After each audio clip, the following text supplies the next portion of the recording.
El jefe de los heraldos, el jefe de jefes, señores. Capítulo 48. Aroma de la muerte, aroma de la vida. 9 años antes. Había más de una manera de explorar. Resultaba que era posible hacerlo desde el centro de la propia tienda de una, si un grupo de reliquias vivientes salían del bosque e iba de visita. Los humanos entusiasmaban a Eshonai. Al final no los habían destruido, y tenían unas costumbres extrañísimas. Hablaban sin ritmo y no podían oír las canciones de Roshar. Creaban caparazón a partir de metal y se lo ataban al cuerpo. Aunque al principio Eshonai pensaba que había perdido sus formas, tardó poco en darse cuenta de que solo tenían una forma y no podían cambiarla nunca. Tenía que soportar las pasiones de la forma carnal a todas horas. Es bien difícil eso. En esta parte del libro lo único que no me gustó es que tarda mucho en regresar al tema de Adolin. Sí, es lo que estaba viendo ayer. Es un chingo, es un chingo lo que tengo que leer. Bueno, toda la tercera parte, pues obviamente no pasa nada con Adolin y todo eso. Ni modo, ni modo. Veamos. Mientras esté Caladín, yo con Caladín soy feliz. Continúo. Y lo más intrigante era que llevaban con ellos a una tribu de criaturas en forma gris que tampoco tenían canciones. Las pautas de su piel eran como las de los oyentes, pero no hablaban, ni mucho menos cantaban. Eshonai los encontraba a la vez fascinantes y perturbadores. ¿Dónde habían encontrado los humanos a unos individuos tan extraños? Los humanos acamparon al otro lado del río, en el bosque, y al principio los 5 solo permitieron que unos pocos oyentes fuesen a reunirse con ellos. Temían que los humanos se espantaran si la familia entera iba a incordiarlos. A Eshonai le parecía una bobada. Los humanos no iban a asustarse, tenían conocimientos antiguos, métodos para fraguar el metal y escribir sonidos en papel, cosas que los oyentes habían olvidado durante el largo sueño, el tiempo que habían pasado en forma gris, memorizando canciones a base de pura fuerza de voluntad. Eshonai, Clade y unos pocos más se unieron a unos cuantos eruditos humanos para intentar descifrar sus respectivos idiomas. Por suerte, preservadas en las canciones había algunas frases humanas. Quizá el pasado de Eshonai con las canciones fuese lo que le permitió aprender más deprisa que los demás. O quizá fuera su tosudez. Pasó tardes enteras sentada con los humanos, haciendo que repitieran sonidos una y otra vez, hasta bien entrada la noche, a la luz de sus brillantes gemas. Hay mínimo 3 grandes descubrimientos de la trama de Adolin y Shallan. Te van a gustar. Ah, cómo te encanta, cómo te encanta. Cuando lo retoman, ya está, había olvidado que Adolin había sido capturado. Eso sí, creo que es súper interesante cuando por fin retoman esa parte. Sí, o sea, yo quiero ver lo del juicio. Yo quiero ver qué pedo con el juicio, pero pues nos teníamos que esperar. Estamos aquí viendo lo de la torre. Bueno, y los flashbacks de Shonai y Bendy.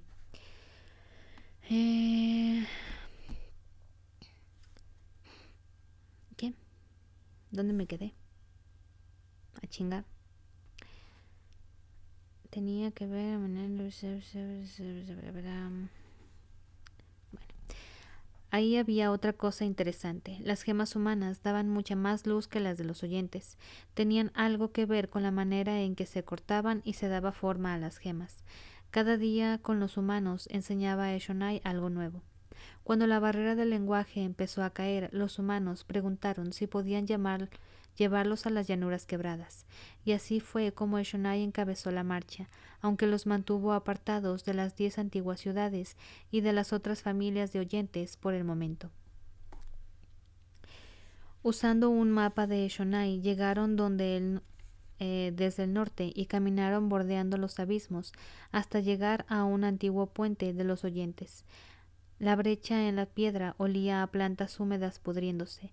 Era un olor intenso pero no desagradable. Allá donde las plantas se pudrían, al poco tiempo crecían otras, y el aroma de la muerte era el mismo que el aroma de la vida.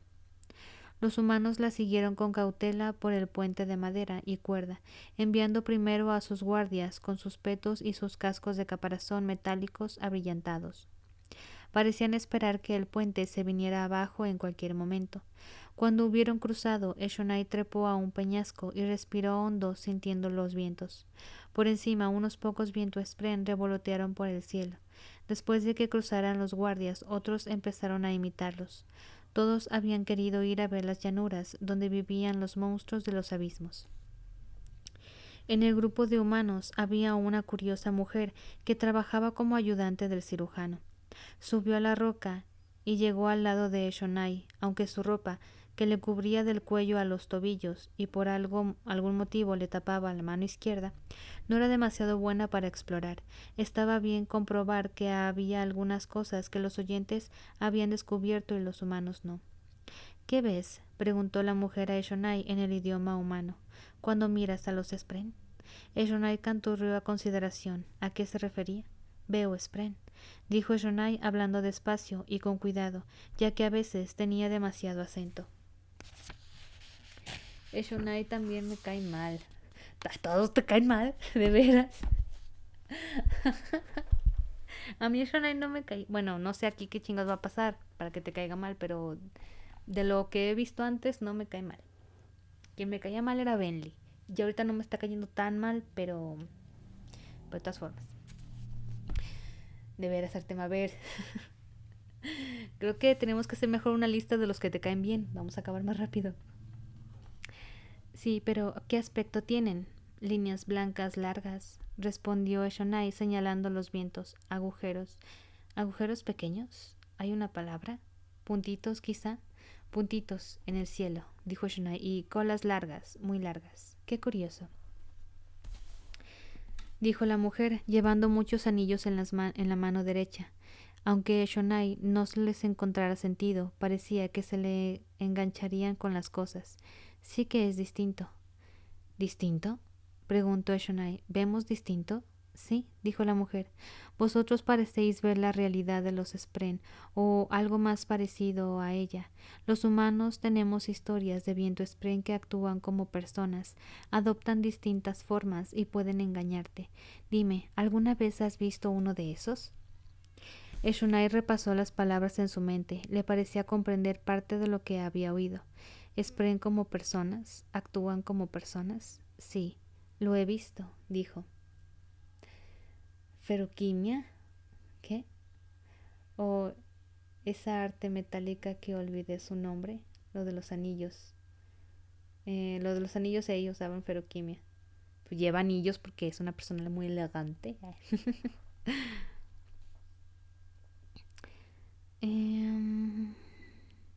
Me fui. Excelente. ¿Y bien tu Spren que hablan? ¿Que te llaman por tu nombre? ¿Has conocido a alguno de esos? ¿Qué? Respondió Eshonai armonizando diversión. ¿Spren que hablan? No, parece no real, falso, pero una historia. Anillos. Fantasioso podría ser la palabra que buscas. Fantasioso, repitió Eshonai, examinando los sonidos en su mente. Sí, había más de una manera de explorar. El rey y su hermano por fin cruzaron a la meseta. La palabra rey no era nueva para ella, dado que se mencionaba en las canciones. Se había producido un cierto debate entre los oyentes acerca de si deberían tener un monarca. A Eshonai le parecía que, hasta que lograran dejar de pelearse y se convirtieran en un solo pueblo unificado, la discusión era absurda. El hermano del rey era un hombre tosco, que parecía de una variedad un poco distinta a la de todos los demás. Era el primero al que Eshonai había conocido, junto a un grupo de exploradores humanos allá en el bosque. Aquel humano no era más corpulento que todos los no era solo más corpulento que todos los demás, sino que también andaba diferente. Su rostro era más duro. Si se podía decir de algún humano que tenía forma, aquel hombre estaba en forma de guerra. Ay, papi, Dalinar está en forma de guerra. El propio rey, en cambio, era la prueba viviente de que los humanos no tenían formas. Era muy errático, a veces gritaba enfurecido, otras veces callaba desdeñoso. Los oyentes también tenían emociones distintas, claro. Era solo que ese hombre parecía inexplicable.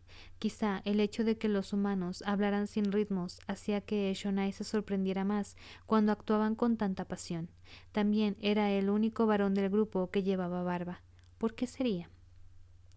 Guía, dijo el rey acercándose a ella, aquí es donde tienen lugar las cacerías. A veces, respondió ella, depende, en temporada, así que tal vez vengan, tal vez no. Probablemente nada que ver, pero siento que nada superará el plot twist de los humanos siendo los verdaderos portadores. Exacto, de ¿somos los malos? Es que se sintió, güey, se sintió ese meme aquí, que se nos vino en toda la cara. Y no me importa qué tan mal suene eso.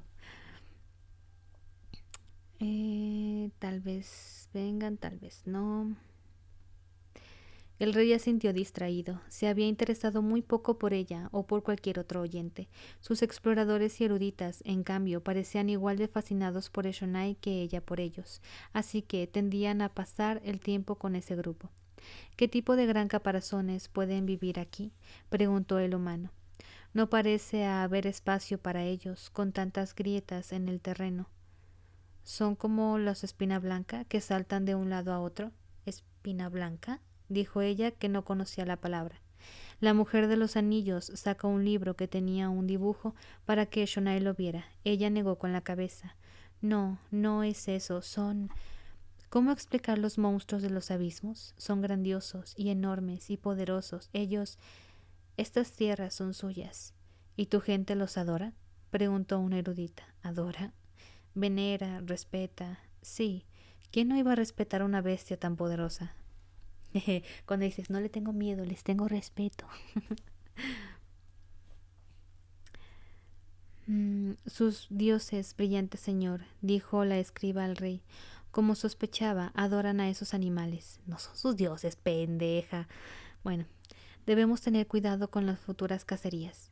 Eshonai canturreó a ansiedad para indicar que estaba confundida, pero ellos no lo comprendieron. Tenía que decirlo todo con palabras. Vamos ahí, dijo el rey señalando. Esta meseta parece buen sitio para descansar.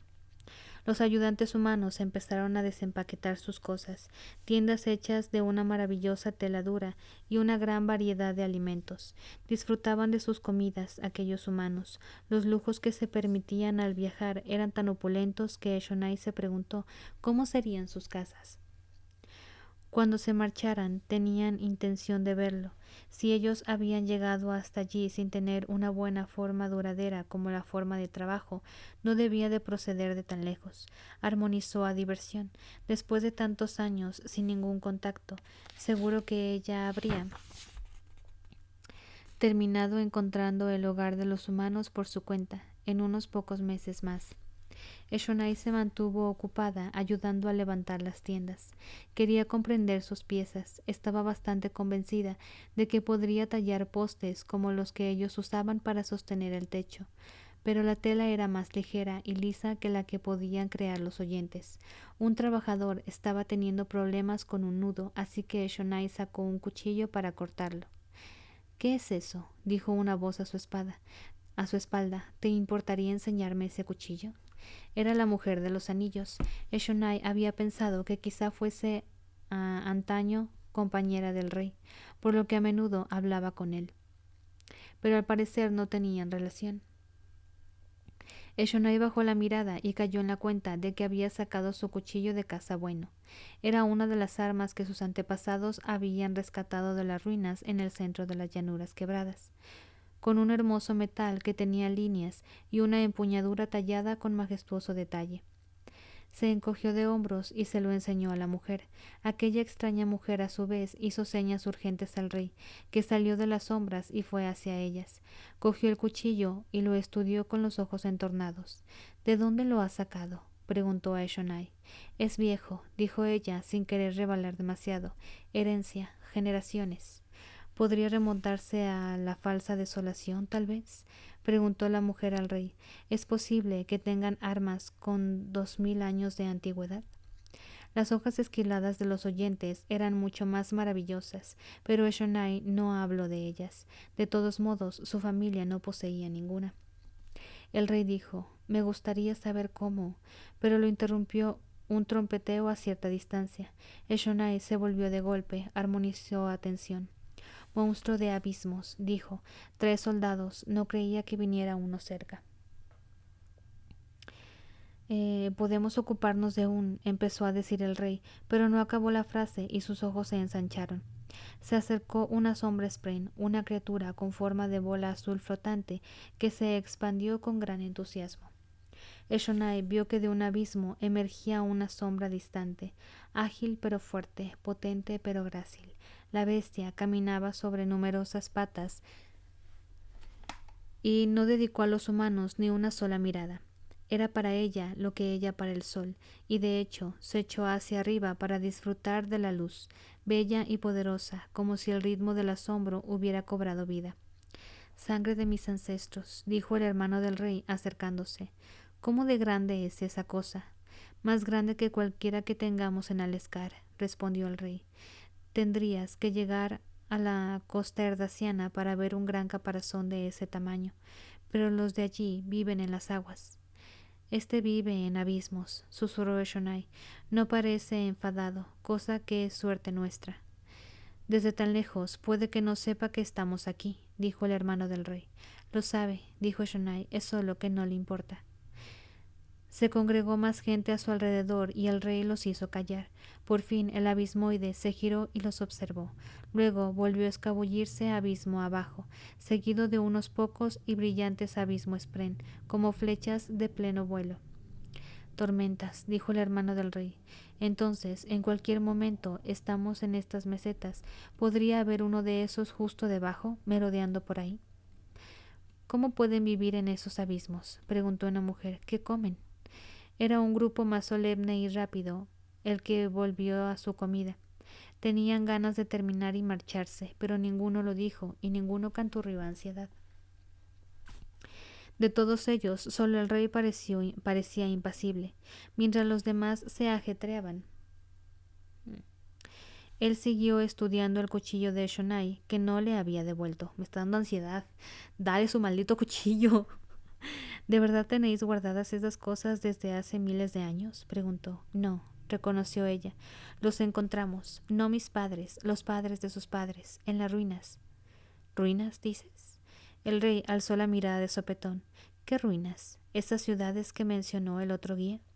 Eshonai maldijo a Cleide en voz baja por haber mencionado las 10 ciudades. Decidió no aclarar que se refería a las ruinas del centro de las llanuras quebradas, y armonizó a ansiedad. La forma en que el rey estaba evaluándola hacía que se sintiera como un mapa mal dibujado. «Mi pueblo construyó ciudades», dijo, «viejos padres de mi gente». «No me digas», repuso él, muy curioso. «¿Recordáis esos días entonces? ¿Tenéis registros de ellos?».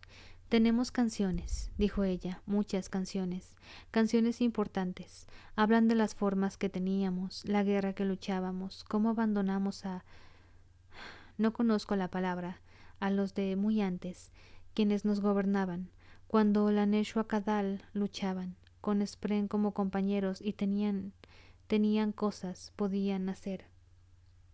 «Ups». ¿Qué? ¿Qué recuerdos cuando se enfrentan al primer abismoide y Dalinar se luce salvando al rey? También. Los buenos tiempos. «¿Radiantes?», dijo él bajando la voz. «¿Tu pueblo tiene historias sobre los caballeros radiantes?». «Sí, tal vez», respondió ella. «No puedo palabras aún de esto. Curioso, curioso». Como Eshonai había esperado, los humanos decidieron regresar al bosque poco después de terminar de comer. Estaban asustados, todos menos el rey. Él se pasó el trayecto entero preguntando por las canciones. Era evidente que Eshonai se había equivocado al dar por hecho que no le importaban mucho los oyentes. Los oyentes no le importan, le importó los caballeros radiantes. A partir de ese momento, el rey pareció pero que muy interesado. Hizo que sus eruditos los interrogaran sobre sus canciones y sus leyendas, y que averiguaran si sabían algo acerca de otras ruinas. Cuando los humanos por fin partieron de vuelta a sus tierras, varios días después, el rey Gavilar hizo un regalo a la gente de Shonai. Varios cajones de armas modernas, hechas de buen acero. No podían reemplazar a las armas antiguas, pero no toda su gente tenía de aquellas. Ninguna familia poseía las suficientes para equipar a todos sus guerreros. Lo único que Gavilar quería a cambio era una promesa, que cuando regresara en un futuro cercano encontraría a la gente de Shonai alojada en una de las ciudades al borde de las llanuras. Cuando llegara ese momento, dijo, esperaba poder hablar con los guardianes de las canciones en persona. Para Shendi Radiantes. Los cantores tienen más canciones que Spotify. Capítulo 49. El alma del descubrimiento. En mi estado febril me preocupa ser incapaz de concentrarme en lo que es importante. De El ritmo de la guerra, página 3. Navani empezó a organizar a sus eruditos bajo la atenta supervisión de un gran número de guardias cantores. La situación planteaba a Navani un problema delicado. No quería revelar nada más de lo que fuese estrictamente necesario, pero si no hacía progresos, Raveniel terminaría dándose cuenta y actuaría en consecuencia. De momento, Navani puso a los eruditos a hacer trabajo rutinario. Los cantores mantenían a su gente retenida en una de las dos bibliotecas, así que Navani hizo que los pupilos y los fervorosos más jóvenes empezaran a limpiar la sala. Reunieron viejos proyectos y cajas de notas y las sacaron fuera para amontonarlas en el pasillo. Necesitaban hacer espacio. Encargó a los eruditos más expertos que se pusieran a hacer revisión, recuperar antiguos proyectos y o bien comprobar sus cálculos o bien bosquejar nuevas ilustraciones para ellos. Los fervorosos sacaron libros de cuentas en blanco para rehacer las cifras, mientras Rushu desenrollaba enormes diagramas y ponía a varias mujeres jóvenes a medir hasta la última línea de ellos. Completar el proceso requería varios días, tal vez más, y también era bastante natural que lo hicieran. Navani acostumbraba a ordenar que se rehicieran cálculos después de una interrupción. Devolvía a los eruditos a un estado mental adecuado y a veces encontraban errores legítimos. Al poco tiempo, Navani tenía una sala ordenada, llena de sonidos relajantes, papeles que se movían, plumas que escribían, gente que hablaba en voz baja. No estaban los Creasoespren ni los Logiespren que solían acompañar los trabajos emocionantes. Con un poco de suerte, los cantores de la sala no se darían cuenta de que era raro. Aquellos cantores siempre estaban encima de ellos, lo bastante cerca para escuchar lo que Navani decía a los suyos. Ella se había acostumbrado a tener un espacio de trabajo pulcro, que concedía a su gente la libertad suficiente para innovar, pero también los tuviera cuidadosamente acorralados para que innovaran en la dirección adecuada. Todos aquellos guardias socavaban tal esfuerzo, y Navani veía con mucha frecuencia que sus eruditos levantaban la mirada y la fijaban en algún bruto armado que estaba cerca. Por lo menos la mayoría eran soldados normales. A los eruditos solo se habían acercado otra fusionada aparte de Raveniel, y no era de aquellos tan perturbadores que podían fundirse con la roca. No, aquella era una fusionada del mismo tipo que Raveniel, alta, con coleta en la coronilla y una cara larga, jaspeada en blanco y rojo. La mujer estaba sentada en el suelo, observándolos con ojos vidriosos. Navani estuvo observando a aquella fusionada con disimulo durante el trabajo matutino. Le habían dicho que muchos fusionados eran inestables, y aquella parecía encajar con la descripción. Muchas veces se quedaba mirando a la nada y luego se reía para sus adentros, o dejaba caer la cabeza a un lado y al otro. ¿Por qué la habrían puesto allí Raveniel a vigilarlos? Era posible que hubiera tan pocos fusionados cuerdos que no le quedaba otra opción. Navani se apoyó en la pared con las palmas de las manos contra la piedra. ¿Qué está pasando aquí? Uy, se está despegando esto. Perdón, me distraje.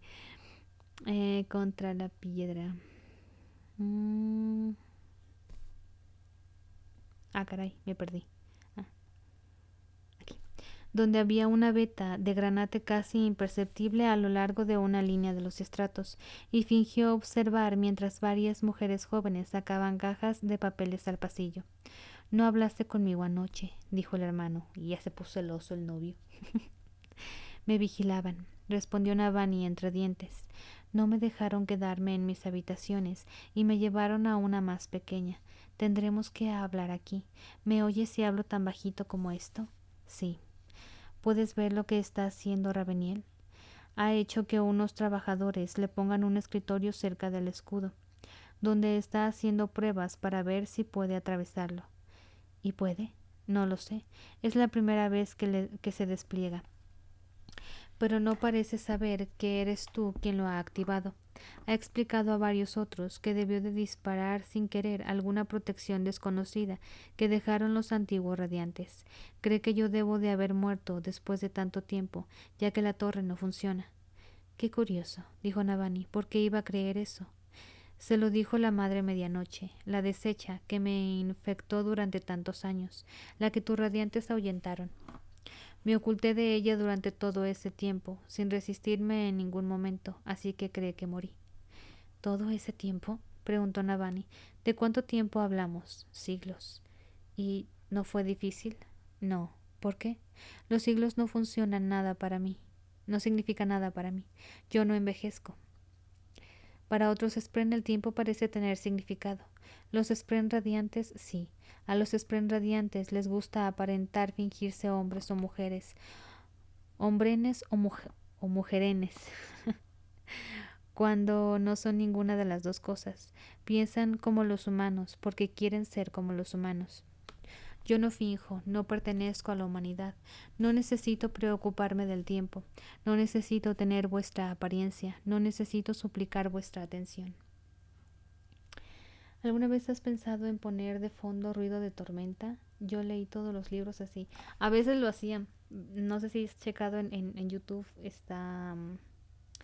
o sea, es específicamente para esta lectura y es sonido de una alta tormenta, según eso.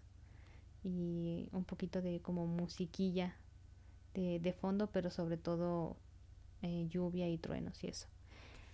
Y pues a veces sí lo pongo. Cuando no me puedo concentrar es cuando lo pongo.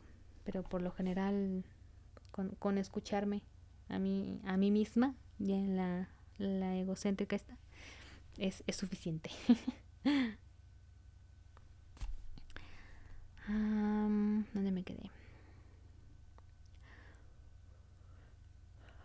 Navani enarcó una ceja al oírlo, pensando que el hermano sí que había tenido que suplicarle a ella su ayuda, pero no dijo nada. ¿Cómo podía usar aquella ventaja? ¿Cuál era el camino a la libertad? A él le gustaba creer que podía haber patrones, que podía crear orden a partir del caos. Existía una forma de salir de aquel embrollo. Tenía que creer eso. Trátalo como cualquier otro problema, se dijo, afróntalo de manera sistemática, partiéndolo en pedazos manejables. La noche anterior se había decidido por algunas medidas generales. En primer lugar, debía conservar el terreno que ya había ganado. Eso significaba asegurarse de que el escudo del hermano permaneciera alzado. En segundo lugar, debía comunicarse con Dalinar y los demás de fuera, avisarlos de lo que había ocurrido. Modestia aparte, claro. En tercero, Navani tenía que descubrir qué había hecho el enemigo para anular los poderes radiantes. Según el hermano, tenía que ver con corromper antiguas protecciones en la torre. Navani tenía que desactivar aquello. Y por último, tenía que volver ese poder contra los invasores. En caso de no lograrlo, debería valerse de los radiantes despertados para organizar un contraataque. Allí de pie, atrapada en el sótano bajo vigilancia constante, se le antojaban unas tareas imposibles, pero sus eruditos habían hecho volar un barco. Navani sería capaz de hacer aquellas cosas con su ayuda. Navani contó a los guardias cantores que se paseaban por la sala, mirando por encima de los hombros de los eruditos que trabajaban. Uno paró a las chicas que sacaban notas al pasillo y revisó las cajas. Aquella fusionada, la que no dejaba de mover la cabeza de un lado al otro, mientras canturreaba a un ruidoso ritmo, estaba observando a Navani en esos momentos. Navani intentó no ponerse nerviosa por ello. Giró la cabeza para ocultarle los labios y siguió hablando en voz muy baja. Supongamos que Raveniel es lo bastante lista para descubrir cómo crearon ese escudo para ti y los antiguos radiantes, dijo. ¿Cuál sería su mejor método para superarlo? El hermano no respondió y Navani empezó a preocuparse. ¿Ha pensado algo? ¿Estás bien? Estoy bien, dijo. ¿Ha pasado algo? Perdón. Estoy bien, dijo el hermano, pero tú no eres mi amiga humana. Mi amiga humana. Eres un esclavista. No confío en ti. ¡Oh, que la chingada! Ah, has confiado en mí hasta ahora, por necesidad. Ahora estoy a salvo. Ah, mira qué perra. ¿Y cuánto tiempo seguirás a salvo? ¿Estás diciendo que no hay forma de que Raveniel supere el escudo? El hermano no respondió. Muy bien, dijo Navani. Pero no puedo planear cómo ayudarte si no conozco tus debilidades. Estarás por tu cuenta, a merced de lo que Raveniel decida hacer. Odio a los humanos. Auch, me estiré el cabello. Odio a los humanos. Terminó diciendo el hermano al cabo de un tiempo. Los humanos retorcéis lo que se dice para acabar teniendo siempre la razón. A huevo. ¿Cuándo tardaréis en exigirme que me vincule a un humano? ¿Que renuncie a mi libertad y arriesgue la vida? Uf, no. Tienes una libertad bárbara, mijo. Seguro que tendréis unas explicaciones maravillosas de por qué es absolutamente vital que lo haga. Esa vez fue Navani quien se quedó en silencio. El hermano podía crear a otro forjador de vínculos, y teniendo en cuenta los útiles que resultaban los poderes de Dalinar en la guerra, sería estúpido por parte de Navani no abalanzarse sobre esa oportunidad. Por tanto, era cierto que tendría que buscar la forma de hacer que el hermano se vinculase de nuevo con un humano. Necesitaría encontrar a alguien que no fuese amenazador en absoluto, alguien que no trabajara con fabriales, alguien que no fuera un político, alguien que pudiera gustar al hermano. De momento, Navani no presionó. Era evidente que el hermano tenía sus extrañezas, pero la relación que había mantenido hasta el momento era bastante humana. Afirmara lo que afirmase, y Navani esperaría de un humano que el escudo que creamos es algo de lo que Raveniel podría haber oído hablar, dijo el hermano por fin. En consecuencia, podría deducir cómo eludirlo. Dime más, pidió Navani. Yo también os odio. Sí, malditos.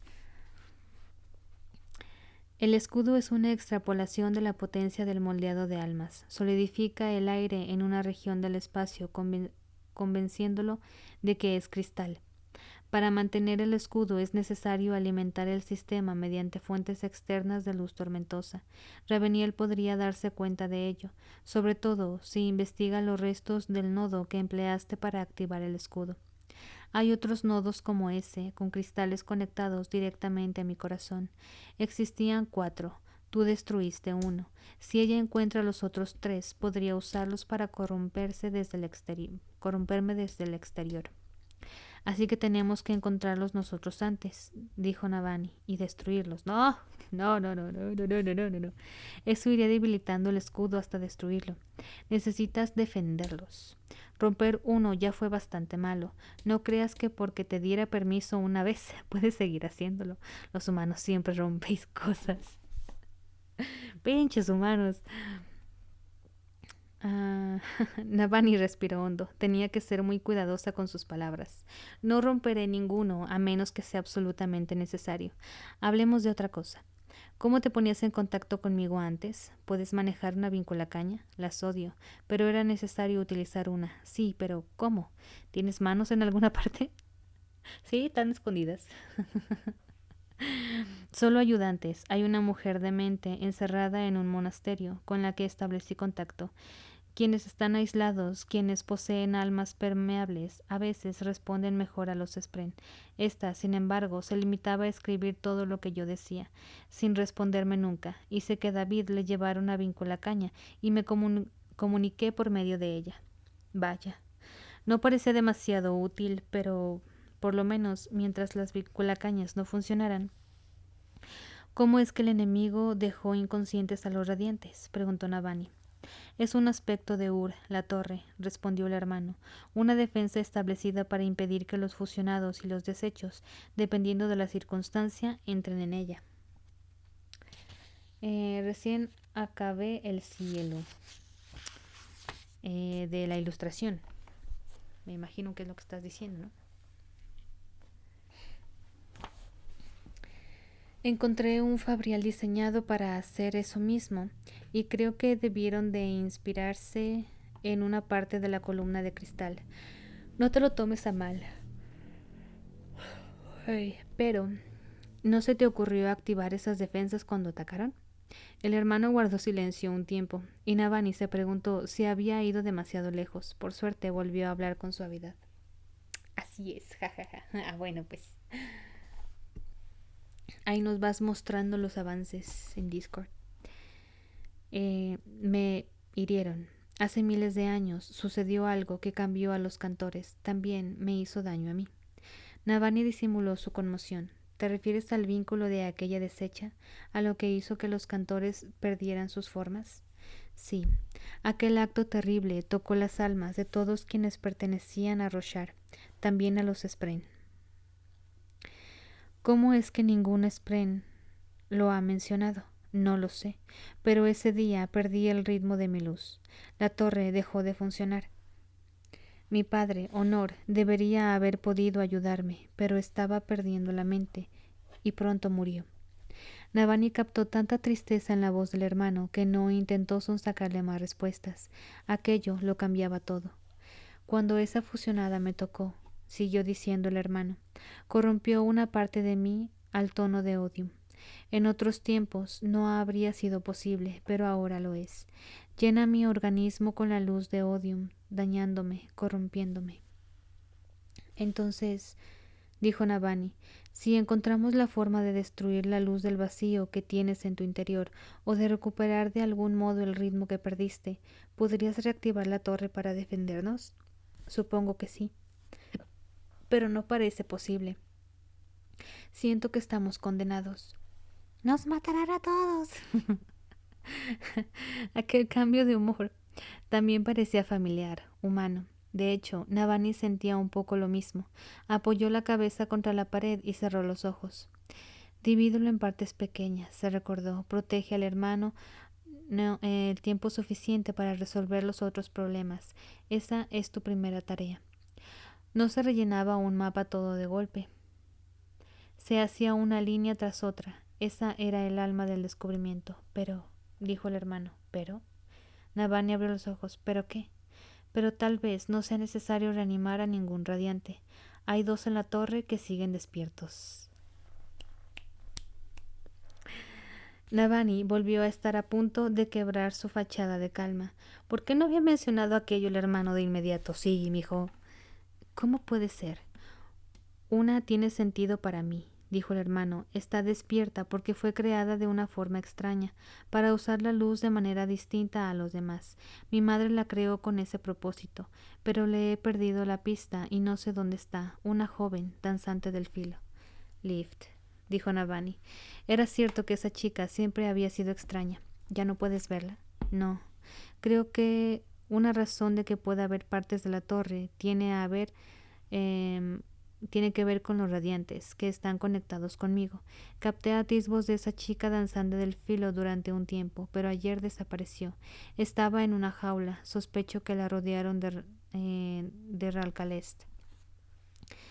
Pero hay otro, un hombre.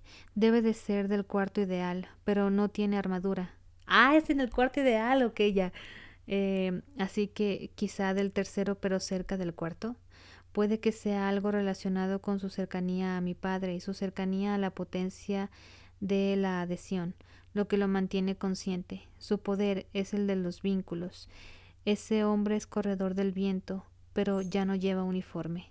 Caladín, ¿puedes contactar con él? Ah, ¿qué? No sé. El primer objeto... no sé. No. sabe, no sé si mi papá haya hecho algo. Bueno, entró hace rato. El primer objetivo de Caladín era la luz tormentosa. Por suerte, sabía exactamente dónde encontrar esferas infusas. Los trabajadores solían instalar lámparas de gemas en los pasillos más concurridos, apartando la oscuridad y volviendo el interior más acogedor y cómodo. Había uno de esos proyectos en marcha en la quinta planta, lo bastante lejos de la clínica de su familia como para que Caladín no considerara demasiado peligroso probar a acercarse.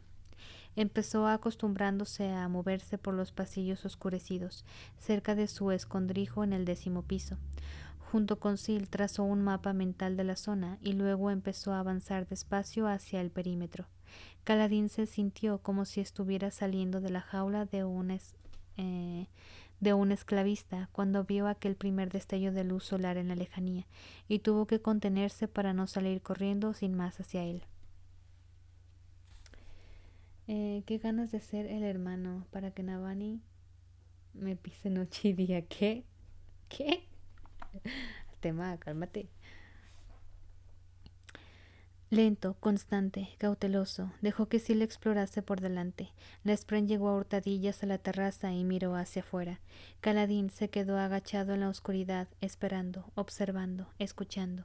Al cabo de un rato, Sil regresó e hizo una pirueta en el aire, la seña de que no había visto nada sospechoso. Caladín salió a la luz. Trató de memorizar los estratos de aquel pasillo, el más exterior, y luego echó una mirada atrás hacia la entrañas del 10º piso. El pasillo era en esencia una ruta recta hasta su escondrijo. Su estúpido cerebro imaginó que olvidaba el camino y dejaba morir a Teft allí, consumiéndose, quizá, despertando al final, solo, atrapado, aterrorizado. Gracias, ansiedad. Gracias por tu cooperación. Caladín sacudió la cabeza y avanzó con cautela hasta la terraza, desde la que podía observar el exterior de la torre. No había visto ni un solo guardia en su camino hasta allí. Al echar un vistazo fuera, tampoco vio a ningún celestial volando. ¿Qué estaba pasando? ¿Se habían retirado por algún motivo? No. Caladín aún sentía el opresivo embotamiento que indicaba que lo que fuese que habían hecho para suprimir a los radiantes sería activo. Caladín se asomó un poco más. En las plataformas vio figuras con uniformes azules vigilando las puertas juradas en sus puestos habituales. Notó una punzada de alivio, incluso de incredulidad. ¿Habría sido todo aquello alguna terrible pesadilla? Caladín, susurró Sil, viene alguien. Los dos apretaron las espaldas contra una pared cercana mientras pasaba un grupo por el pasillo. Hablaban con ritmos en asiriano. Guardias cantores. Caladín entrevió que llevaban lanzas. Estuvo a punto de saltar sobre ellos, pero se contuvo. Habría una forma más fácil y menos escandalosa de conseguir un arma adecuada. Era evidente que el enemigo seguía al mando. Al pensar en ello, cayó en la cuenta de lo que estaba pasando. Intentan que desde fuera de la torre parezca que no ocurre nada, susurró a Sil después de que pasara la patrulla. Saben que Dalinar enviará a corredores del viento a observar la torre cuando fallen las comunicaciones, así que el enemigo pretende fingir que la fortaleza no está conquistada. Esos de ahí son o bien ilusiones de los fusionados o bien simpatizantes humanos, quizá los restos del ejército de Amaram con uniformes robados. Y los corredores del viento no podrán acercarse lo suficiente para descubrir la verdad sin que fallen sus poderes, dijo Sil. Avanzaron los dos hasta una escalera cercana. No parecía estar vigilada, pero Caladín envió a Sil por delante para comprobar de todas formas.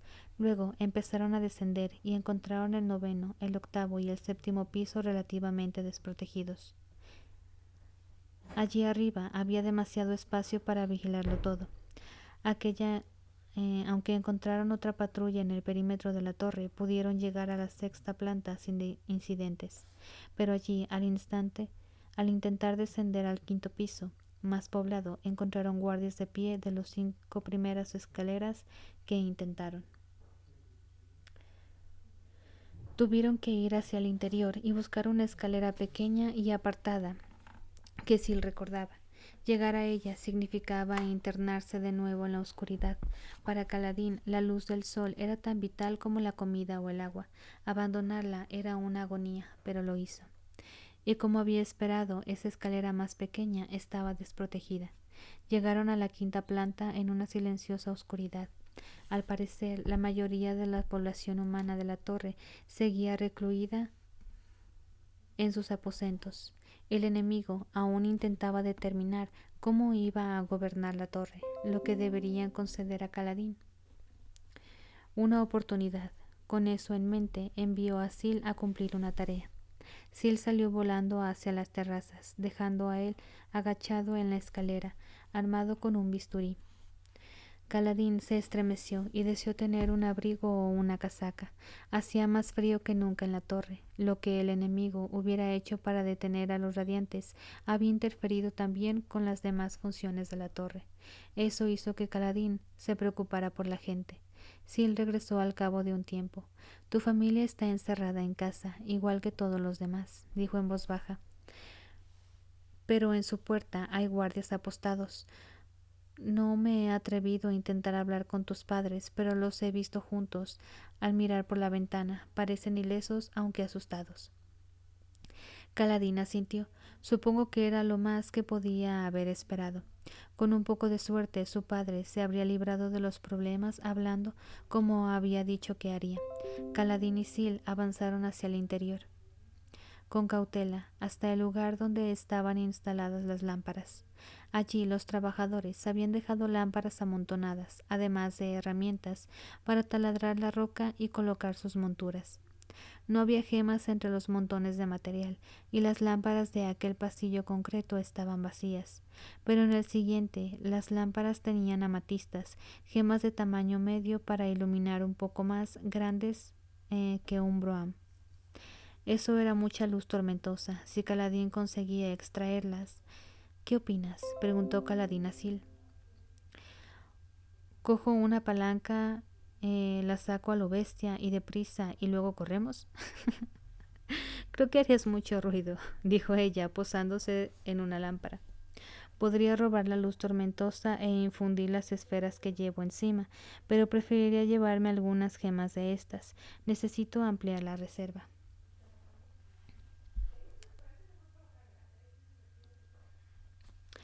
Podríamos buscar a la lamparera y quitarle las llaves, dijo Sil. La que está asignada a esta planta es una ojos claros que vive en algún lugar del segundo piso, creo. Lopen intentó invitarla a cenar una vez. Claro, cómo no, dijo Sil, pero pensándolo mejor, creo que intentar encontrarla sería difícil y peligroso. Estoy de acuerdo. Sil se puso de pie encima de la brillante lámpara y luego revoloteó hacia el lado. Se convirtió en una cinta de luz y se coló por el pequeño agujero de la cerradura.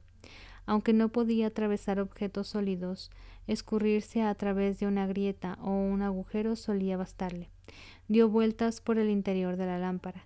Eran unos aparatos de hierro robustos, construidos para resistir los intentos de robo. Las caras laterales eran de cristal, pero estaban reforzadas con una malla metálica. La llave. La llave abría una de las caras y permitía acceder al interior. Una vez hecho eso, desde dentro, podías quitar el pestillo de las otras caras de la lámpara y abrirlas también. Sil voló hasta uno de esos pestillos y recobró su forma de persona. En teoría, si no se tenía la llave, era posible romper el cristal y usar un alambre para mover uno de los pestillos internos y abrir esa cara. Pero las lámparas estaban diseñadas para dificultar tales intentos, con cristales gruesos y aquel entremado de hierro por detrás. Sil probó a empujar el pestillo, pero pesaba demasiado para ella. Puso los brazos en jarras y lo miró furibunda. Prueba un enlace, dijo Sil levantando la voz, que resonó contra el cristal y llegó más fuerte de lo que podría haber sugerido su diminuta forma. Los enlaces no funcionan, respondió Caladín en voz baja, manteniendo un ojo echado pasillo abajo por si llegaba alguna patrulla. Los que no funcionan son los enlaces gravitacionales, dijo Sil, pero los otros sí, ¿verdad? Los corredores del viento disponían de 3 variedades de enlaces. El que más utilizaba Caladín era el enlace gravitacional, mediante el que se infundía un objeto o una persona y se cambiaba la dirección desde la que la gravedad tiraba de ellos. Pero había otros 2. Caladín ya había probado a hacer un enlace completo cuando estaba llevando a Teft a la clínica durante la invasión. Ese enlace permitía infundir un objeto con luz tormentosa y ordenarle que se adhiriera a cualquier cosa que tocara. Durante sus primeros días como hombre del puente, Caladín lo había empleado para pegar piedras a la pared de un abismo. El último enlace era el más extraño y arcano de los 3. El enlace inverso provocaba que algo atrajera a otros objetos. Era como un híbrido de otros 2 enlaces. Se infundía una superficie y se le ordenaba que tirara de objetos específicos. Esos objetos se veían atraídos hacia ella. Era como si el objeto infundido se convirtiese en la fuente de la gravedad. En su época de hombre del puente, Caladín había utilizado ese enlace sin darse cuenta para atraer las flechas que volaban por el aire hacia su puente, desviándolas para que no acertaran a sus amigos. Lo que llamáis enlaces, dijo Sil, son en realidad 2 potencias actuando juntas, gravitación y adhesión, combinadas de distintas formas. Sabemos que los enlaces de gravitación no funcionan y los de adhesión sí. ¿Qué pasa con el enlace inverso? No lo he intentado, reconoció Caladín. Fue a un lado y absorbió la luz tormentosa de otra lámpara. Sintió la energía, el poder en sus venas, algo que había estado anhelando. Sonrió y dio un paso atrás, iluminado de poder. Prueba a hacer que el cristal atraiga el pestillo, dijo Sil señalando. Si consigues que el pestillo se mueva hacia ti, saldrá y se abrirá. F, sí, F, güey. Bueno, ahorita está, pero está bastante lentón, creo. Es que ya vinieron a robarme el internet.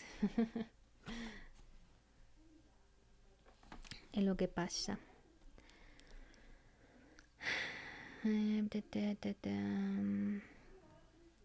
Caladín tocó el lado del armazón de la lámpara. Había practicado los enlaces durante el último año. Sixil había supervisado el entrenamiento, obligando a Caladín a experimentar como de costumbre. Habían descubierto que el enlace inverso requería una orden, o por lo menos una visualización de lo que pretendía.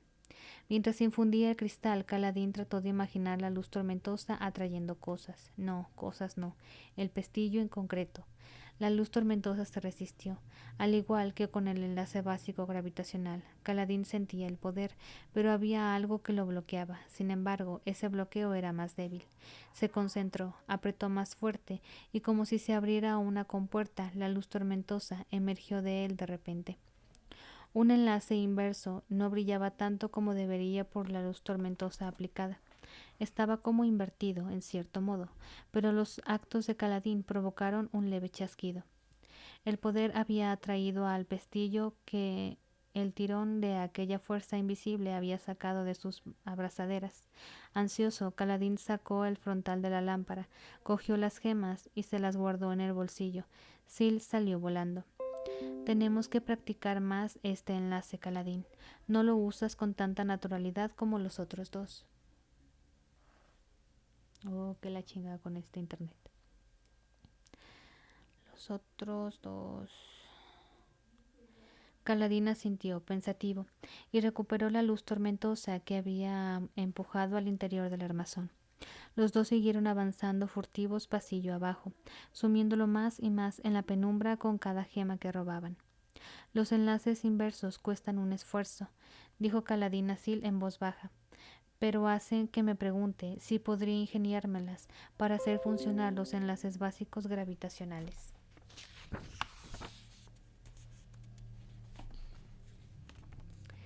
Se había acostumbrado a depender de ellos en combate. de la capacidad de saltar al aire por enviar a su adversario volando, incluso de la simple ventaja de volverse más ligero y fluir con más facilidad por la batalla. Acabó con la última lámpara, satisfecho de haberse llenado el bolsillo de luz tormentosa. Tenía lo que habría sido una fortuna en Piedralar, aunque ya estaba habituándose a llevar esas cantidades encima. Después de guardar aquellas gemas en un sentido oscuro para que no brillaran en el bolsillo, los dos pasaron a una siguiente tarea: provisiones. En esa ocasión se mantuvieron en la parte interna de la torre, desde donde podrían verlo si llegaba una patrulla por la luz que llevarían. Kaladin guió a Sil hacia abajo por una escalera, ya que tenía una idea bastante aproximada de dónde podría conseguir comida y agua. Como había esperado, el monasterio que había en el centro de la tercera planta no era prioritario y no estaba vigilado. De camino encontró a un par de cantores en una garita de guardia, pero pudo escabullirse por un pasillo lateral y encontrar una puerta sin ninguna vigilancia. Kaladin y Sil entraron y avanzaron cautelosos por un pasillo con celdas a ambos lados. Aún pensaban en ellos como tales, aunque los fervorosos insistieran en que aquello no era una cárcel. Por supuesto, las habitaciones en las que se alojaban los propios fervorosos estaban bien iluminadas, bien amuebladas y eran de lo más acogedoras. Kaladin encontró una de aquellas por la luz que salía de debajo de la puerta, observó el glifo pintado de la madera y pasó al interior. Sobresaltó al fervoroso que había dentro, el mismo hombre al que había conocido en su anterior visita a aquel lugar. Kuno había sabido Kaladin que se llamaba. El fervoroso había estado leyendo, pero intentó en vano ponerse los anteojos mientras Kaladin cruzaba la habitación a toda prisa, conminándolo al silencio con gestos. «Hay más guardias», susurró Kaladin. «He visto a 2 en la entrada principal». ¿Qué dicen? Revivió como el ave fénix o como Kelsier cada que lo mandan a matar. Esto va a estar cayéndose a cada rato, al parecer. Una disculpa. No, brillante señor, dijo Kuno. ¿Kuno? No puede ser. Los anteojos colgando sueltos de sus dedos. Esto, ¿cómo puede ser? ¿Cómo es que estás aquí? Por la gracia de Dios o por pura suerte, aún no lo tengo decidido. Necesito víveres, raciones, jarras de agua, material médico si lo tenéis. El hombre tartamudeó algo y luego se inclinó hacia él, entornando los ojos hacia Kaladin sin hacer caso a los anteojos que tenía en la mano. Por el Todopoderoso, de verdad eres tú, bendito por la tormenta. ¿Tienes las cosas que necesito? Sí, dijo Kuno. Se levantó, se pasó la mano por la cabeza afeitada y lo llevó fuera de la alcoba. Tenías razón, dijo Sil desde el hombro de Kaladin mientras seguían al fervoroso. Seguro que tienen tropas en todas las garitas de guardia, clínicas y barracones, pero un manicomio apartado. Kuno los llevó a un pequeño almacén. En su interior, Kaladin pudo encontrar casi todo lo que necesitaba: una camisa de hospital y una vasinilla para Teft, varias otras prendas, esponja y jofaina, e incluso una jeringa grande para alimentar a una persona inconsciente. Kaladin guardó todo aquello en un saco y metió también vendas, corteza de profundo para el dolor y un poco de antiséptico. Añadió unas raciones secas, en su mayoría creadas por moldeado de almas, pero comestibles. Ató 4 jarras llenas de agua a una cuerda que podía colgarse al cuello, y entonces se fijó en un cubo con material de limpieza. Escogió 4 cepillos con cerdas gruesas y recios palos de madera, usados para fregar suelos. ¿Tienes que lavar algún suelo, Radiante?, preguntó el fervoroso. No, pero ya no puedo volar, así que necesitaré estas cosas, dijo Kaladin embutiéndolas en su saco. No tendrás algo de caldo, ¿verdad? No a mano, respondió Kuno. Lástima. ¿Y armas? ¿Armas? ¿Para qué las necesitas? Tienes tu hoja esquilada. No funcionan ahora mismo, repuso Kaladin. Pues aquí no tenemos armas, brillante señor, dijo Kuno, secándose la cara que le chorreaba de sudor. Tormentas, ¿quieres decir que vas a combatirlos? Resistir, por lo menos. Kaladin se puso al cuello la cuerda con las garras, se levantó con cierto esfuerzo y acentuó el peso para que la cuerda no le raspara demasiado. No digas a nadie que me has visto. No quiero que se te lleven para interrogarte. Necesitaré más provisiones. Pero, ¿vas a volver? ¿Harás esto más veces? El hombre se quitó los anteojos y se secó la cara otra vez. Kaladin estiró el brazo y puso la mano en el hombro del fervoroso.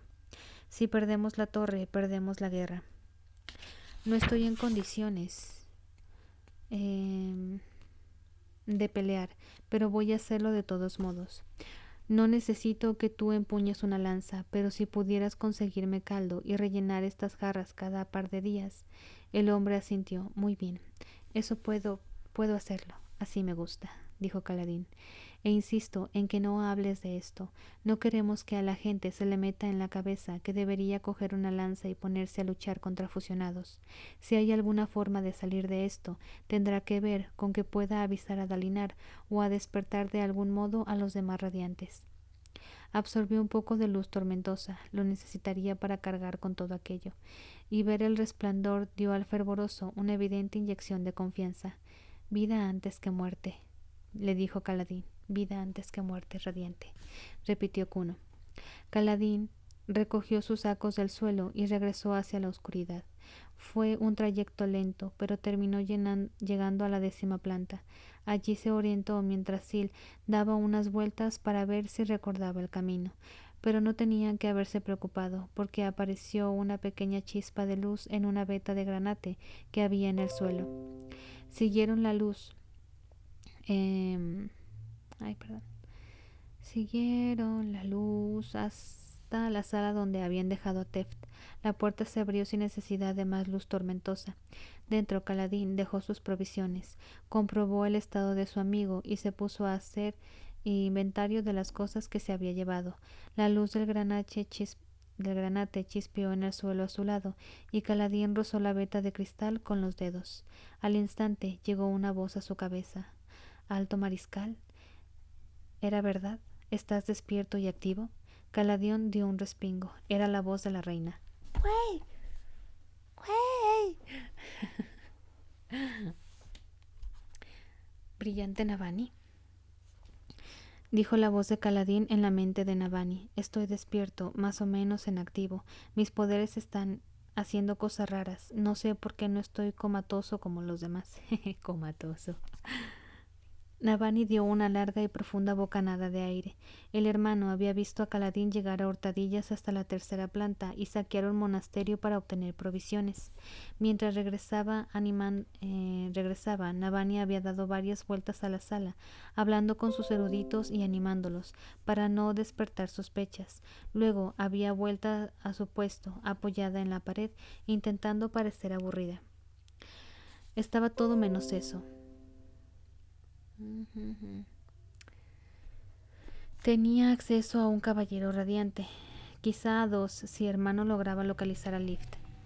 Me alegro, susurró ella, y el hermano transfirió sus palabras a Kaladin. De momento estoy colaborando a regañadientes con nuestros captores.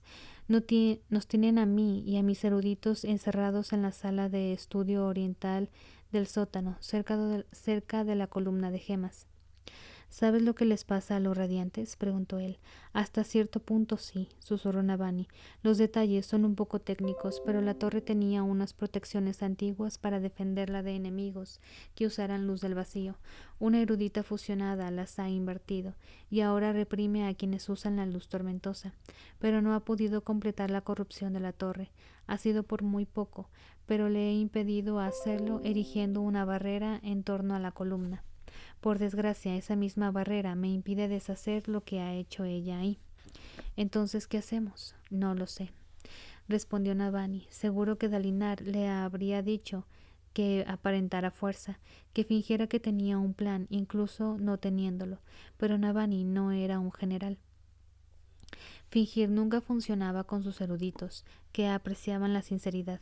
Apenas he tenido tiempo de planificar y aún estoy agotada por lo de ayer. Conozco esa sensación, dijo Kaladin.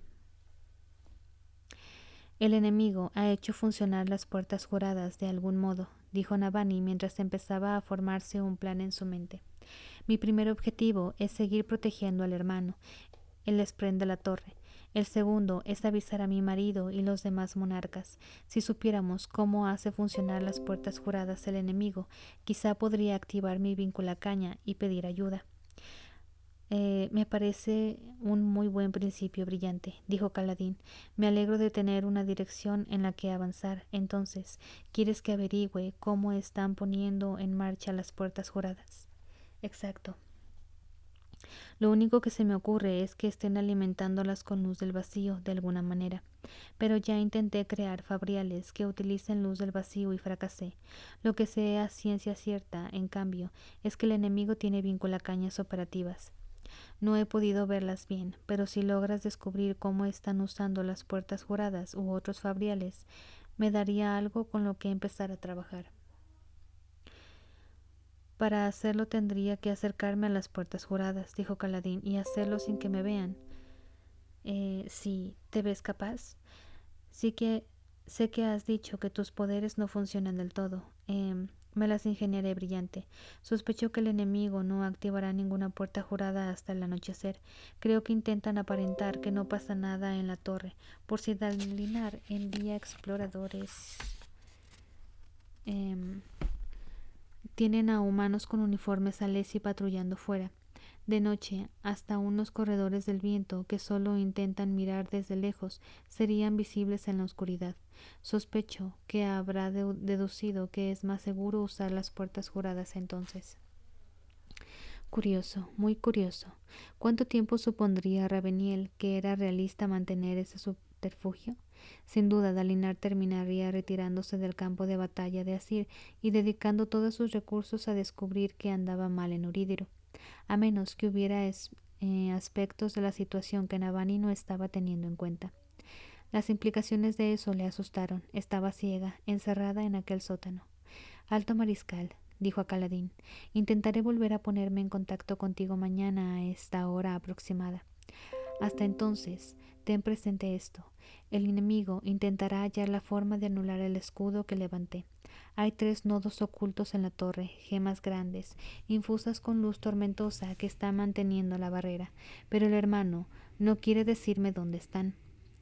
Estos nodos son canales directos hacia el corazón de la torre y, por tanto, puntos de gran vulnerabilidad. Si encuentras alguno, infórmame. Te advierto que si el enemigo accede a ellos, podrá contemplar la corrupción de la torre. Sí, señor. Esto, brillante. Tengo que dejarte. Lift está despierta también en algún lugar, así que merece la pena mantener un ojo abierto por si la ves. En todo caso, ve con cuidado, alto mariscal. Si la tarea se demuestra demasiado peligrosa, retírate. Ahora mismo somos demasiado pocos para correr riesgos insensatos. Entendido. Tras una breve pausa, Navani oyó la voz del hermano. Se ha puesto a seguir desempaquetando sus provisiones, pero deberías tener cuidado al hablarle de fabriales. No olvides que considero lo que has hecho un delito muy grave. No lo he olvidado, dijo Navani, pero supongo que no te opones a las puertas juradas. No me opongo, respondió el hermano, aunque sonaba reacio. Esos Spren aceptaron sus transformaciones por voluntad propia. ¿Sabes por qué funciona? ¿Cómo puede alimentar las puertas juradas con luz del vacío? No lo sé. Las puertas juradas no forman parte de mí. Ahora voy a dejarte. Que hablemos es sospechoso. Navani no insistió. En vez de eso, hizo otro recorrido por sus eruditos.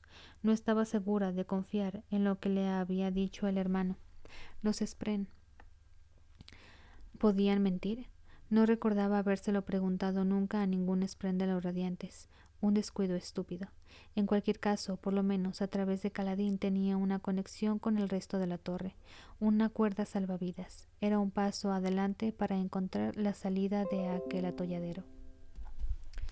Ok, termino la grabación.